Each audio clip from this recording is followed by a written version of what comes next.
All right, this is a long-promised video.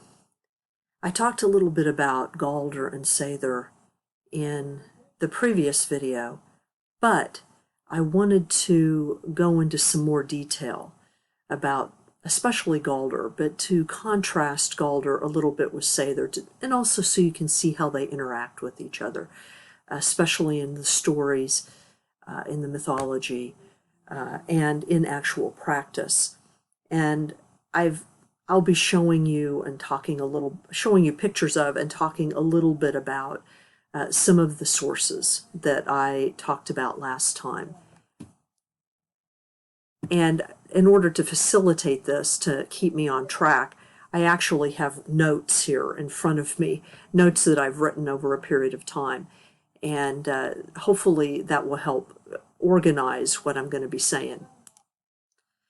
All right, so I think, as I mentioned last time, Seidr can be distinguished from Galdr in that Seidr does represent a specific kind of trance practice.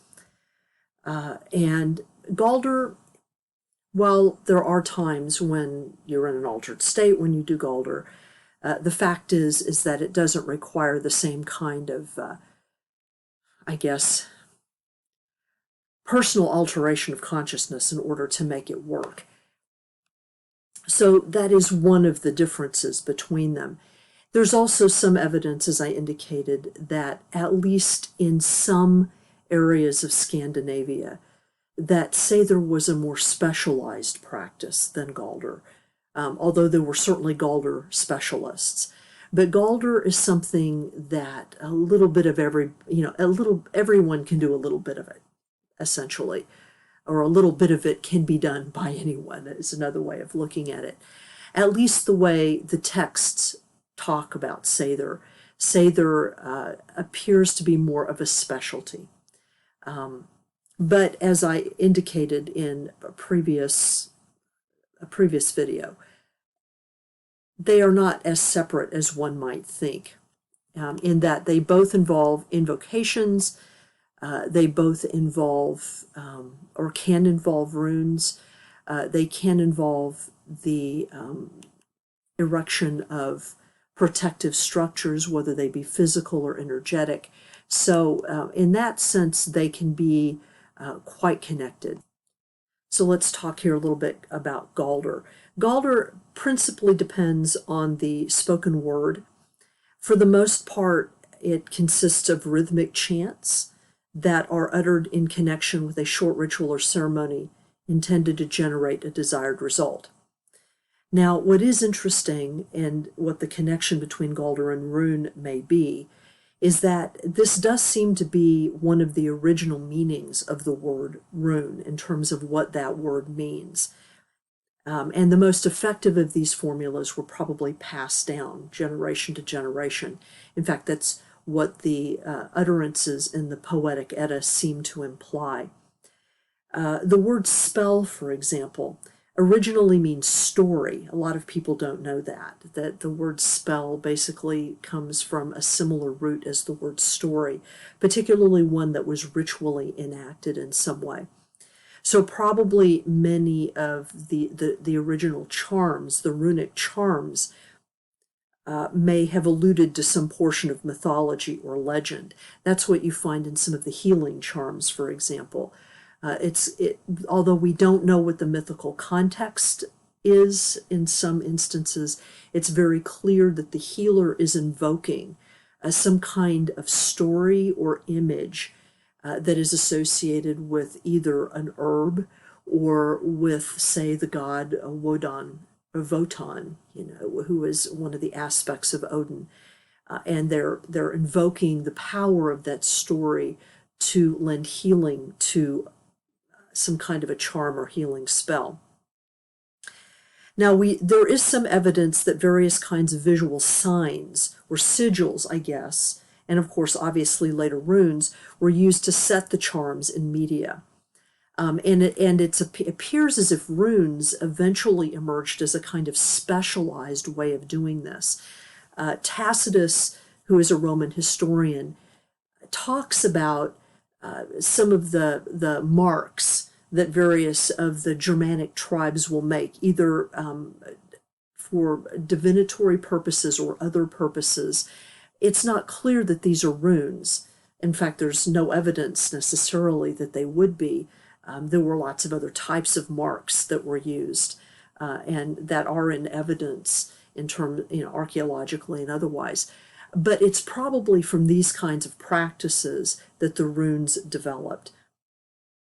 So over time, obviously, the runes could also act as a medium in their own right, as well as a shorthand and memory aid. So Galdr can basically encompass all of these actions, whether it's the uttered spell, the charm, the inscribed sigil, or charm, any of these things. And the picture that I have here basically indicates this.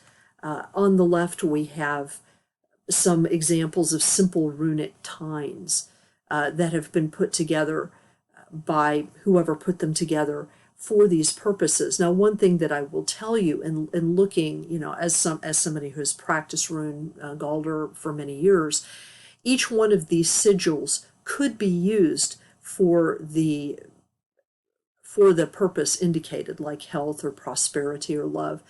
It's also important to understand that each one of these could also be used for something else as well.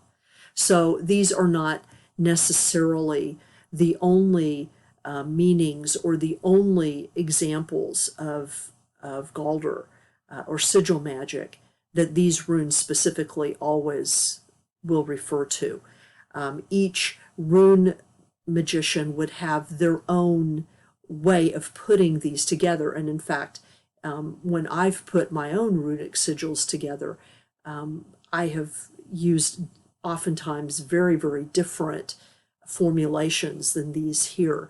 So that was one of the reasons why it was very important, and still remains important if you're working with runes, to do your own real deep dive into them and to use these forms meditatively as well as just, simply practice with them every day.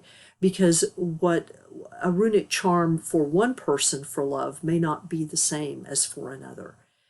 So you're really encouraged to develop your own capacity, if you will. On the right, we have a picture of two people. They're Finns, and they are chanting the Kalevala. The Kalevala is a collection of mythological poems, very much like the Poetic Edda in a lot of ways, except it's peculiar to the Finns. And it tells a version of their mythological story. It's a fairly recent text, by the way. I think it's less than 300 years old. But each one of these songs is understood to be sort of a magical chant in its own right. And each one of these songs is referred to as a rune, essentially, and this is in the sense that the runes were, the word rune in Finnish can also mean that which is secret and sacred, that which contains secret meanings, almost like the word occult in some ways. In fact, the two words are very similar in meaning, rune and occult. Occult also meaning hidden, mystery, that kind of thing. Rune also carries those connotations. So these would be both instances of types of Galdr, where you have a sigil magic that is connected to the runes, or you have a kind of protracted oral recitation that involves charms or spells or stories. So either one of these could be considered Galdr, in a sense. The other thing to keep in mind is that even though runes are often understood to be divinatory, there is a lot of evidence that they were not originally divinatory in the classic way that they are often used now. And in fact, when runes are taught now, and this is something that Kirsten taught me, when runes are taught now, they are often divination is the last thing that you learn, because true divination has to come out of the layered sea, if you will, of knowledge that you have accumulated, the context out of which the runes emerged. You have to know all that first before the energies of the runes can really present to you in an accurate way. That's the way at least it was understood. And the fact is that there were many forms of divination that existed prior to the runes. And in popular practice, most of those other forms of divination remained current, even when runes became something that were more widely used. What the prevailing evidence appears to be is that runes were used principally for encoding information, for codes, and for writing.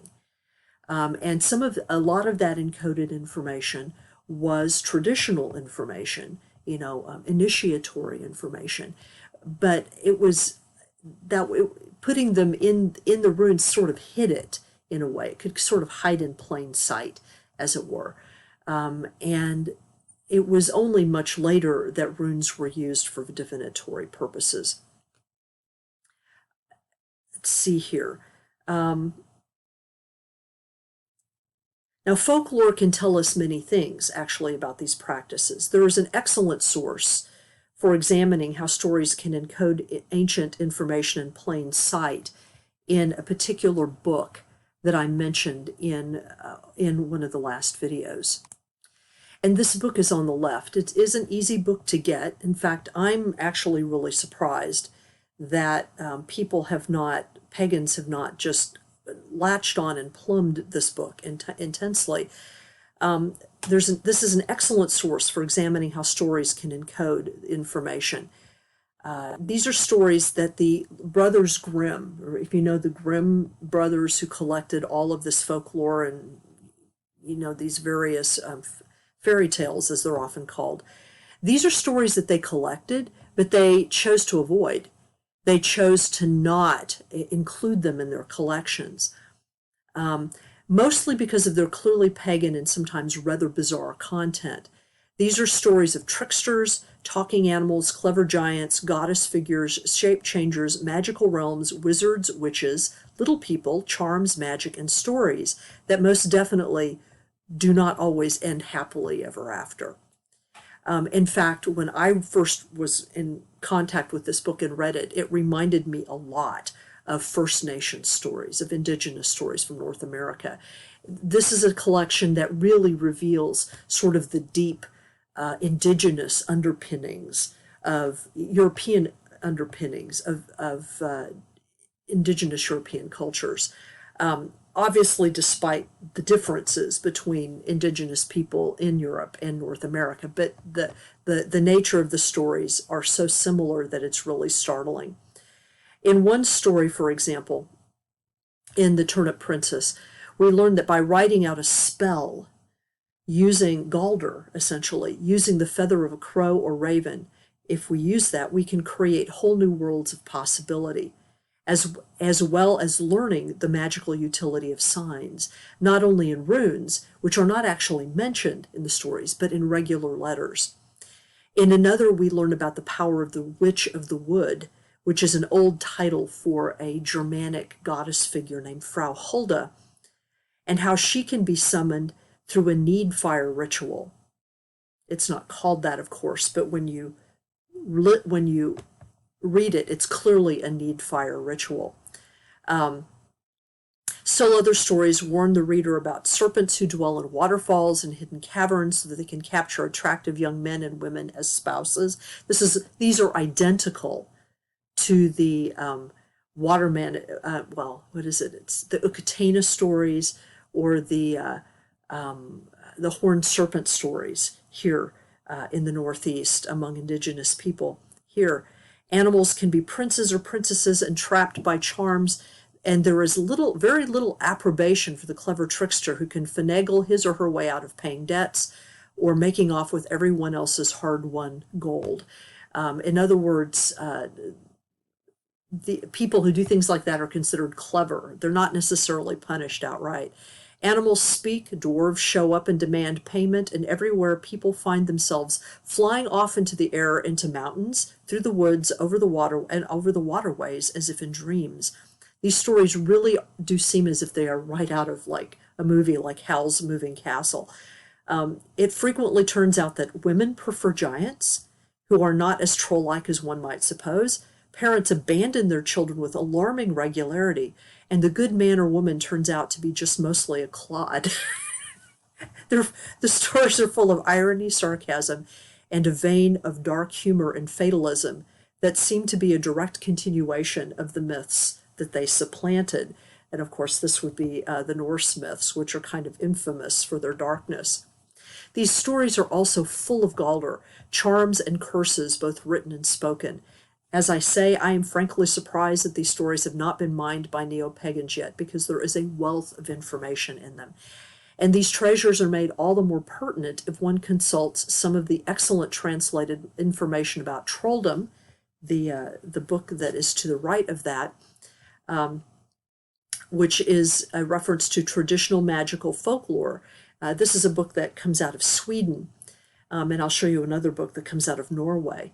Many of the techniques mentioned in trolldom texts are virtually identical to the stories in the Turnip Princess, indicating that many Galdr practices are quite ancient and have stuck around.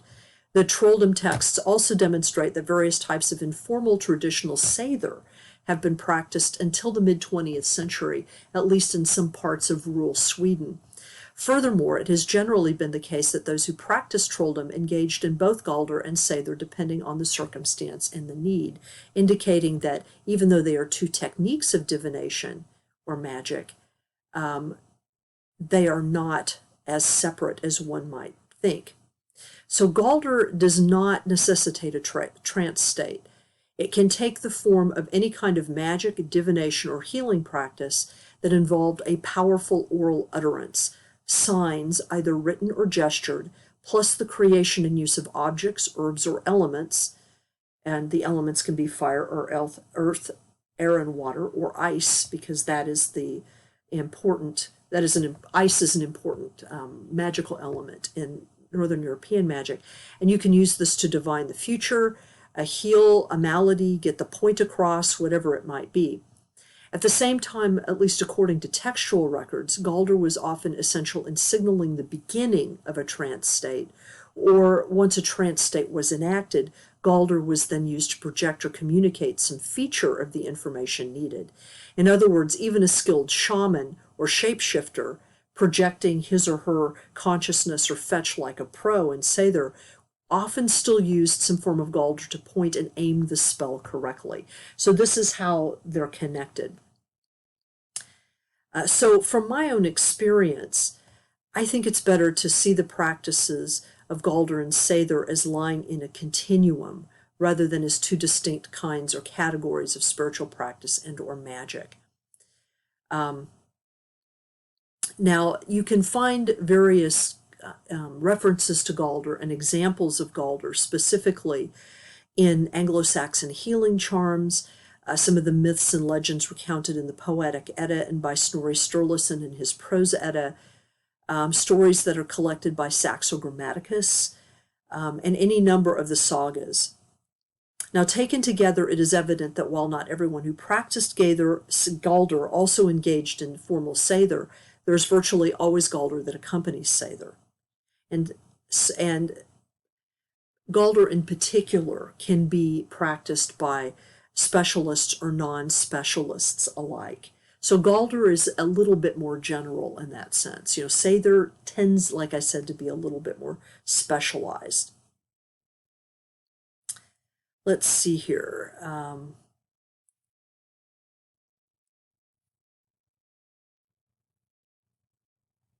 All right.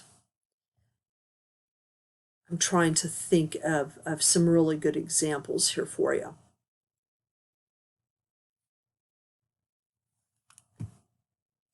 And I think I mentioned this book. This book is a book that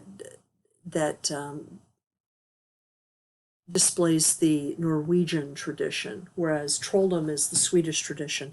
This is the Norwegian tradition. And you'll notice there is stuff about runes in it, and it does talk about runes. It has a whole section about runes. But what is interesting about this book is it really goes very deeply into the continuation of folk practices, sort of in the deep rural areas of Norway. And the pivotal role, not so much that Christianity played in vilifying Galdr and Seidr practices, but the Lutheran Reformation, and that really, in many ways, the Protestant Reformation, particularly Lutheranism, did far more to damage, if you will, and besmirch the reputation of individuals who practiced these things in Scandinavia than the Catholic Church had done. So let me give you a couple of examples of how Seidr and Galdr are kind of connected in some way. They support each other. On the left, we have a 19th century depiction of a famous scene from one of Wagner's operas, some of which is based on the poetic Edda story, the Sigurdrifamal, where Sigurd awakens the Valkyrie Brunhild, and he awakens her using a form of Seidr, and but also sort of some runic charms, some Galdr, in order to waken her. Sigurd wakens Brunhild because she has been put to sleep by one of Odin's sleep thorns. And a sleep thorn is a particular kind of Galdr spell, all right? Now she wakes up, hails the day with a beautiful invocation in the Sigurdrifamal that can be used as a charm with a particular rune. In fact, it can be used as a charm in and of itself. And then she regales Sigurd with 9 charms. And each one of these charms it's in verse, it's got a runic formula, and each one of them is a particular example of Galdr. Some of them specifically reference runes and some do not. In many ways, this is similar to an example of Seidr, which occurs in another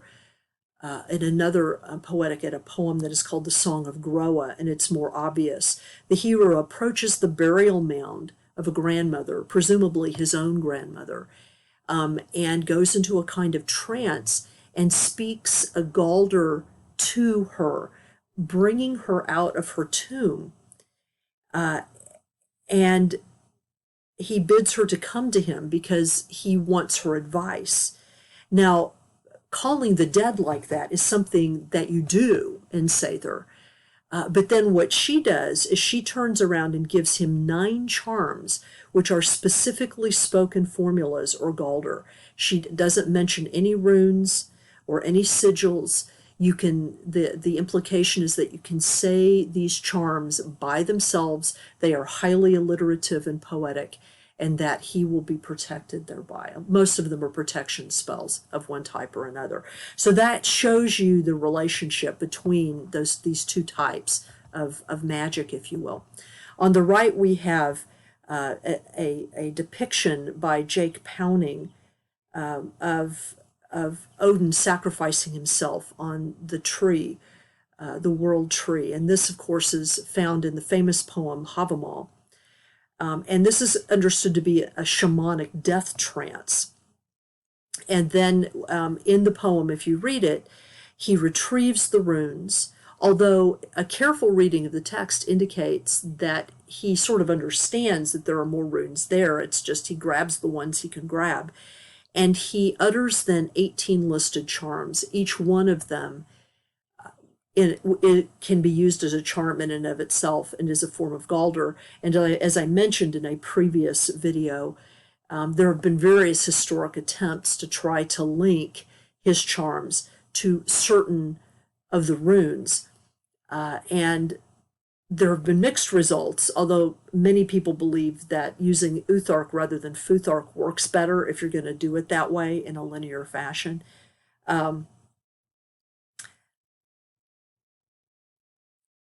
However, if you most of the charms that he utters, in fact, have their analogs in other charms that are similar. So that if you go to a book like the Trolldom book, which I was showing you, it's really very easy to find examples of similar types of charms.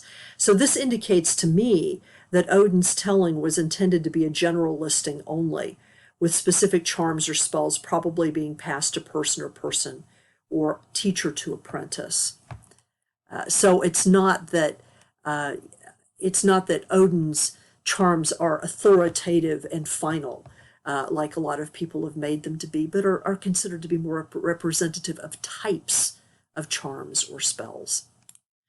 So perhaps runes came to represent a power that men, perhaps, or maybe even others, could carry with them when they were far from home. Certainly it appears that Odin's sacrifice seems to represent how men may have gained access to powers that the myths themselves indicate they were not originally theirs to possess, at least according to the cultural understanding of the times. Included in Odin's charms in Havamal are the powers to heal and to help women give birth, both activities of which were and still largely associated with women. Now, Brunhild also gives Sigurd information about specifically what kinds of runic charms were to be used with women giving birth or for healing. So obviously this was considered to be useful information even for warriors to have. Again, it is a female figure, this time deliberately silenced for a while by Odin himself, in the case of Brunhild, passing on this information to a male hero. Now, Odin says as much in Havamal when he places himself upon the sage's chair at the Well of Earth. And Earth, of course, is one of the three female Norns, and announces his own declamations of wisdom thereon. In fact, he proceeds into his runic revealings. As he proceeds into his runic revealings, Odin makes the claim that not even the spouses of kings knows what he knows about such things. Clearly, he is indicating that he has usurped some kind of secret power. Perhaps in the same way that writing has always come to used to be preserved, that has always come to be used to preserve cultural and social materials, so perhaps did the idea and use of runes become associated with the power to encode the lore and the spiritual magical figurations of a people. And of course, as I mentioned, people also use the runes for simple writing. Pennick, however, Nigel Pennick, has demonstrated that the runes became used for almost every conceivable purpose: counting, calendars and timekeeping, magic, riddles, gambling, in addition to spell work, devotion, healing, and various forms of divination.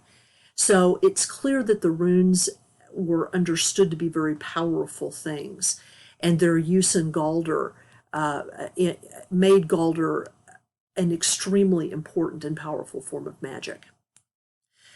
So the placement of the poems Völuspá and Havamal in the Poetic Edda, Völuspá comes first, and it literally means the utterances, or the spey, the seidr of the Volu, the woman, the Seith Kona who can speak, who can see all the worlds and see into the future. It's literally what the word means. And then Havamal, which is the second poem in the Poetic Edda. So probably the placement of both of these as first and second in that collection may not be happenstance. For the first poem tells a cosmic tale of origins, and the second poem recounts the origin tale of the runes, and also recounts a kind of initiation of the shaman. And as magic and wonder are bequeathed to humankind, and the female power is portrayed as passing from female to the male. I think the implication is quite clear. And Maria Hilvag in her work has indicated this, that females, at least according to the mythology, are always in touch with this divine potency that the runes represent, whereas males have to work pretty hard to gain access and facility with this divine potency. In a sense, just like among many indigenous people here, in North America, females are males must be made. In other words, women are males must come into being. But at the same time, it seems that men can definitely gain access to this knowledge, both by cunning and by virtue of earning it through courage and honor. So the charm hoards, as they are referred to, the charms that Odin gives and Groa gives and Brunhild give, these are called charm hoards. They indicate that all kinds of magic work, be it for reasons of enchantment, defense, or healing, were all taken together. One of the things you have to remember in Northern European magic is that the common ethical constraints of black and white magic don't apply in the same fashion. Power is power, however it's to be used, and the power to kill and to heal obviously come from the same place. The healing runes and charms mentioned in these sources include protections from the cold, general healing knowledge, and most specifically limb runes, which are listed as being most efficacious for women in labor. Now, Odin says that one runic charm is called Help, and it can banish sorrow, care, and sickness. And according to Brunhild, Help runes can assist women with difficult births, providing a healing touch. Now, what a limb rune is it doesn't refer to the shape of the rune, it refers to what you're doing with the runic form or the sigil or the invocation. To do a limb rune, there's one of two things that you do. You go to the east side of a tree, the part of the tree that's facing to the east, and you either mark the tree on its roots with a runic formula, or if you are binding something, you pin something that represents the thing that you are binding. You pin it to the ground at the roots of this tree, or you bury it. And it's referred to as a limb rune because you are actually making, how do you put this? You're making the spell part of the tree, like growing a new limb, and the tree itself, the power of the tree itself, will cause the healing, or will take the injury away, or something like this. And what's fascinating to me is that apparently among the Algonquin people here in the Northeast in the United States, there was a practice that was identical to this. In other words, using the same part of the tree that's facing the east, the whole 9 yards. It's really quite interesting. So limb runes were a particular type of healing practice that was often used specifically with women who were in childbirth or having a difficult pregnancy. And we don't know exactly what runic forms were used, except that you do have some examples in the Trolldom book. And these are two of the runes that we know were probably used more often than not together. The first one is Auras, the second one is Rado. If you put these two together, that you can pronounce Or, which is the root of earth, or Orth, which is where we get the word earth, and it represents, and it expresses, not just represents, but expresses the deep power of the earth and of origins and creation, and also a kind of healing capacity and manifestation capacity that comes out of that. But it is also invoking the first Norn, who is at least partially responsible for bringing all things into being, and who is understood to be the guardian and perhaps even origin of the runes themselves. So probably these would be used together, and in fact, in one of the spells, it is said that that the an individual who is assisting with the healing of a woman in labor, who's having a difficult labor, you take her, you actually place her in the roots of a tree, or by the roots of a tree that is facing to the east, and you take these runes and you put them in your palms, the palms of your hands. You inscribe them in the palms of your hands, and then you take her hands and you hold her hands while she is going through this labor process, and you do an invocation. And there are several charms that are potential charms that are given, and it is supposed to ease the pain and difficulty of childbirth. Let's see here. And another example here, let's see here. I'm I'm trying to look at some of the, I've got several spells that are written down here. There's another spell. Oh yeah, here we go. Now, in addition to using these runes, these are all examples of Galdr for labor pains. Another example of a spell using these runes was you would lay on your hands using a shed snake skin, snake fat, or other snake parts that are either tied onto the woman or passed around her 3 times and then affixed to the ground. And then you would use invocations that would involve supplications to appropriate deities. There is a healing charm that is used in the Anglo-Saxon healing texts that is very common. It's used repeatedly. It's Eortha Theon Bara Ealam Hire. Eortha is basically the Anglo-Saxon for earth. So it's Eortha Theon Bara Ealam Hire, or may earth ward and protect you. And then it would be accompanied by a command. You would use herbs such as house leek, pennyroyal, or wood lettuce to induce labor and to expel the placenta, or for abortions and miscarriages in different doses, depending on what you would use. And there are also, Sigurd Drifamal also gives help runes for assisting a woman in delivering her baby that consist of drawing the runes in her hand and calling on the help of her family's ancestral spirits, or the word that's used here, Okbidya Thedizer Duga. Deezer is the word that's used, and that literally means your female ancestral spirits. And this would be in addition to anything else that one might do in terms of herbal preparations or other assists. One rather interesting remedy mentioned in trolldom texts consists of taking the husband out of the house if the woman is having a difficult pregnancy, taking the woman out of the house and beating him with a stick so that the labor pains of the wife will pass into him. One wonders what the subtext of that might have been. Now, what is important is that the trolldom texts that I showed you, these actually persisted in some parts of rural Scandinavia until the mid-20th century. There are other types of limb runes that are used in acute or stubborn cases of illness. The point, again, as I mentioned, was to transfer the illness or condition to a tree which would then dissipate the malady through its roots into the ground. Since all trees were symbolically seen as being representative of the Norns and the world tree, this was probably seen as a direct appeal to the very forces that determine life and death.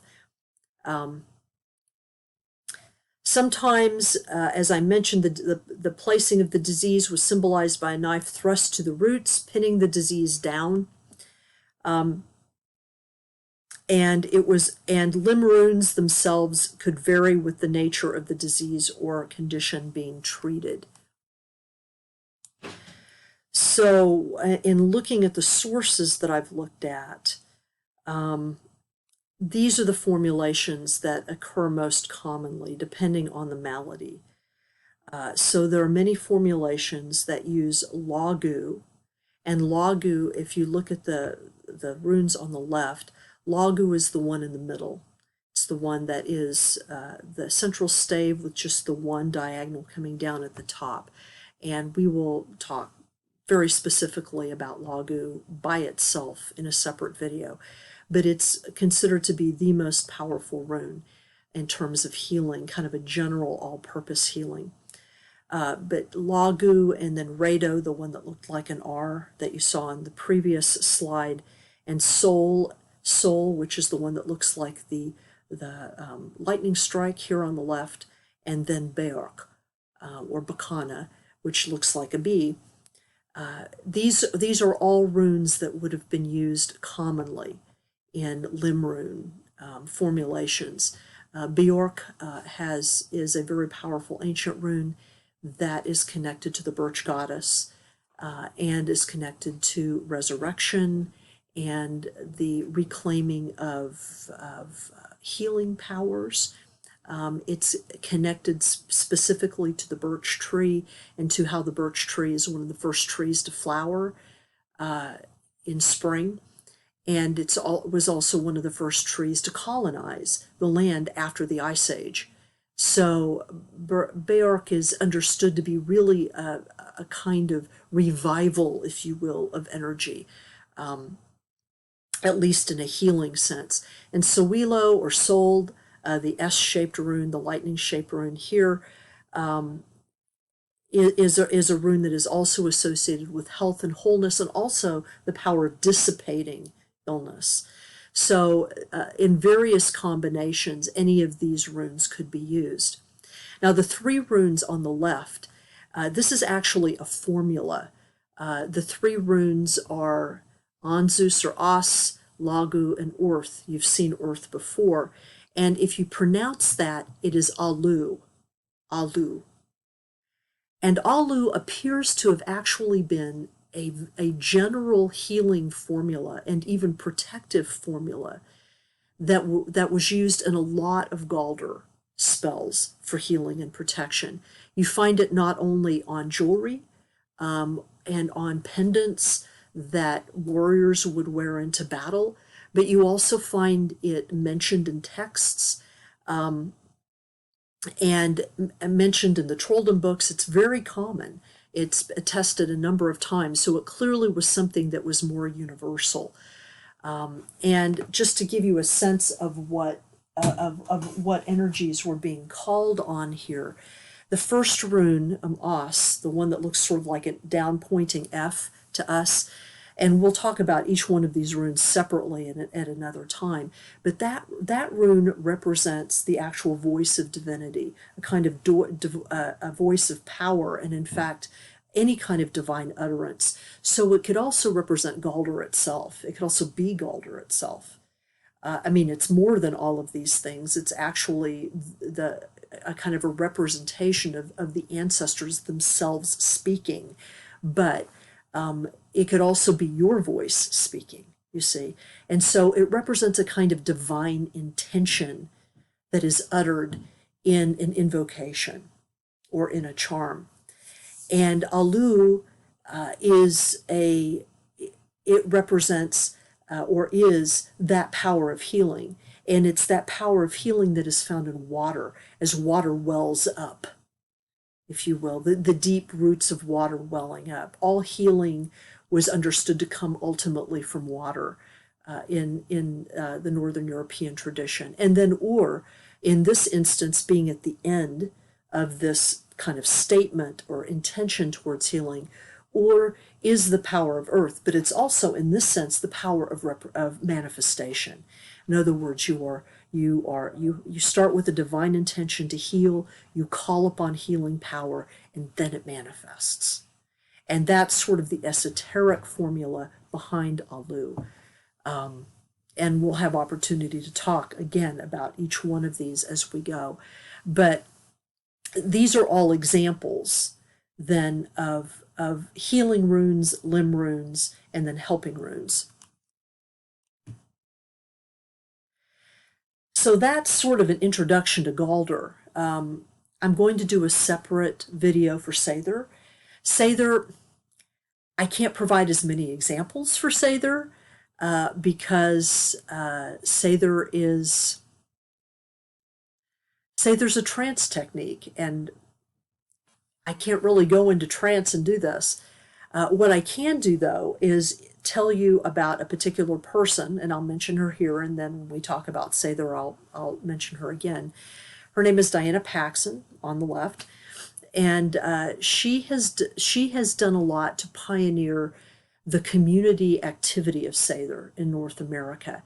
And in her book, Transportation, which is a wonderful book, introducing you to various types of ways in which you can become familiar with different trance states and different changes of consciousness in yourself. She introduces you to a number of practices that if you take those practices further, if you work on them within a community context, are the foundation for Seidr. And she duplicates actually a lot of things that I ended up kind of figuring out on my own as I was reinventing the wheel by myself. But I would, rather than use me as a teacher, I would recommend her as a teacher, because she has a whole community that has been built up around this, and I think that what they're doing is very effective.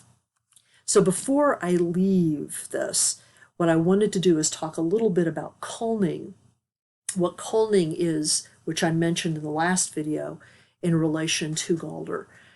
Now, culning is a way of sounding the runes. It's a way of kind of using the sound qualities of the runes in a way that's very powerful. And this would be particularly efficacious when doing a verbal charm or a verbal spell. But like if you were going to use Alu, for example, now I can't do this at full volume here because there are other people in the house and I don't want to freak them out. But in doing culning, in order to do Galdr, what you do is you concentrate on the vowels. So in the case of Alu, you would concentrate on ah and then lu. And when I've done a culning of this or done Galdr of this very loud, basically what ends up happening is that because the L is a consonant and you're concentrating on the vowels, the L, the Lagu, becomes the point of departure. It becomes the break in the sound. But L is not a harsh break. It's not like a P or a T or a D. It doesn't require like a glottal stop or anything like that. So, lu, when you do that, there's like a shift that occurs at that L, and that shift in and of itself, from a vocal perspective, is significant because it demonstrates the shift from intention into manifestation. And because it's a soft sound that is connected to water, and it's an emotional sound. L is a very emotional sound. That's why it's connected in English to words like life and love. If you concentrate on the L sound in your throat, you'll feel that it sort of rises up. It sort of rises up in your throat and then out to be articulated by your tongue. And these are all things that are important components to pay attention to when you're looking at Galdr. So just practice alu, alu, alu. Just practice that at full volume, and you'll begin to understand the kind of vibratory energy that was used in order to utter Galdr, in order to utter these kinds of spells. That'll give you a glimpse of it. Anyway, this is almost 50 minutes. I think that's quite enough.